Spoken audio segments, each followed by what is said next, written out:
Except you remember me fondly, my friend. Remember me fondly. I'm Jen Dissa with the Faithful Sidekicks. Today I'm here to talk to you about Bohnanza.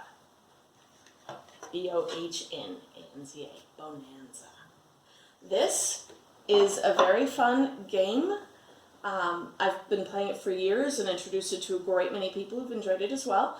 About farming beans, which isn't everyone excited to farm beans? Doesn't everyone just want to farm lots and lots of beans? And they actually had a lot of fun with the artwork. So like the wax bean is clearly slipping on a very heavily waxed floor. The black-eyed is clearly a boxer who's taken one too many hits. The soybean is giving the peace symbol, and so on and so forth. The way you play this game takes at least 3 players, and it involves a lot of trading or donating. So everyone has their own hand of cards that they start with, and you're not allowed to rearrange them. That's one of the crucial elements of this game, and one of the things that's very not instinctive when you first learn it. But on your turn, at the start of your turn, you play at least the first card in your deck. You have a total of 2 bean fields in front of you. And if you want to, at some later point in the game, you can spend money to get a 3rd bean field.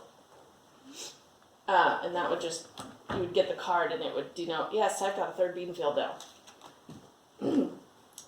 And so you play the first card or 2 cards.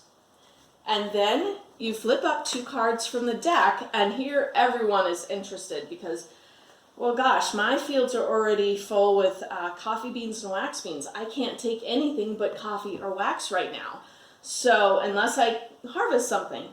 So since I don't want the soy or the blue bean, there might be other players at the table who'd be interested. And if they happen to have coffee or wax in their hand, they can trade me.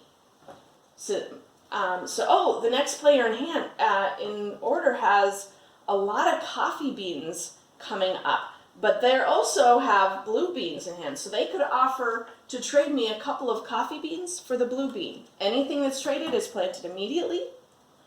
And now I have 3 coffee beans in my field, and this player who hasn't even had a turn already has their blue bean field started. Let's see if anyone would want the soy.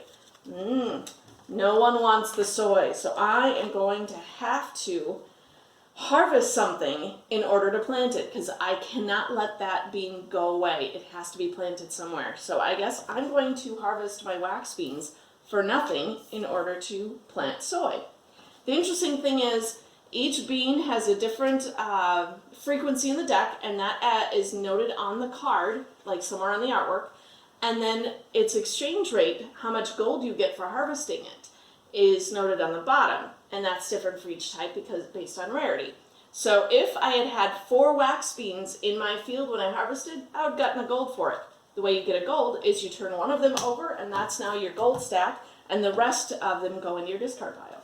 So let's say I had a 4th coffee in a field. It requires 4 coffee to get any gold. I could harvest that at any time for 1 gold. Those go in the discard.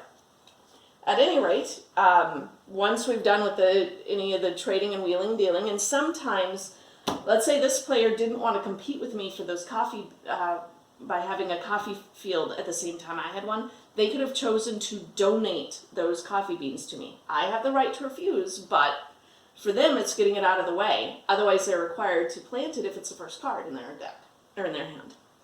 And then at the end of my turn, I draw a couple cards, adding them to the back of my hand, and then it's the next player's turn.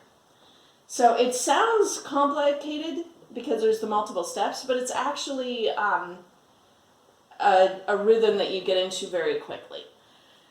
The interesting thing to me is the trading and the donating. Trading in games has gone on since Monopoly, but in this case, you're always going to be trading for something you want because you have to use it right away. So if you don't want it, you just don't do the trade. And if you've got a table of 6 people, there's probably somebody who wants every card that comes up. There's probably somebody planting like everything. If you've only got 3 people, it's a little more dicey. But in this game, it's actually beneficial sometimes to donate cards. Because the first card in your hand, you have to plant.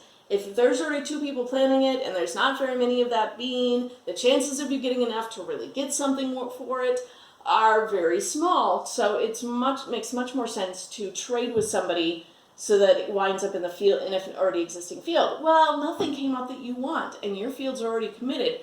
Okay, fine, just take it. Remember me fondly. This is the game that we actually wrote a song many years ago called Remember Me Fondly. That was the chorus, because we say it so often when we've played this game. Because so often, well, I really can't take this blue bean, and you've got a blue bean field, so here, it's your turn, I can donate that to you. Just remember me fondly. So that next time something I want comes up, remember me. At any rate, this is a fairly quick game to learn. The rules are very clearly laid out. If you've played it before but can't remember details, the margin on the inside of the rule book, that like the outer margin, is where you check for remember, everyone is dealt 5 cards at the start of the game. Or remember, draw 2 cards in the middle phase of the turn. That kind of stuff. So, otherwise, it's a card deck with really fun, silly beans on them. Recommended. So I'm giving